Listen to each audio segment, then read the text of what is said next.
はい、皆さんこんにちは。渡辺光です。ソーイングチャンネルの第3回は、四角いブラウス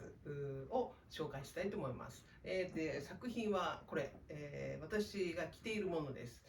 これ真四角で、前と後ろつながっていて長方形になってますけれども、で襟ぐりのところをくり抜いて、バイアステープで始末して、それで脇の方を縫って、で出来上がりというものです。これは短くして、ブラウスにして着てますけれども、長くすれば、チュニックとかワンピースとかになります。あと細い方は、紐を結んで、ワンピースにしたりとかっていう風に着ることもできます。でこの四角いブラウス、私ちょっと今すごくハマってまして、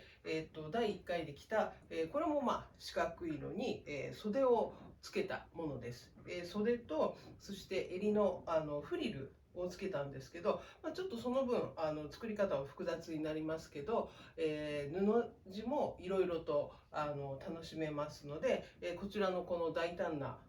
柄の方は、伊藤直美さんの何色の、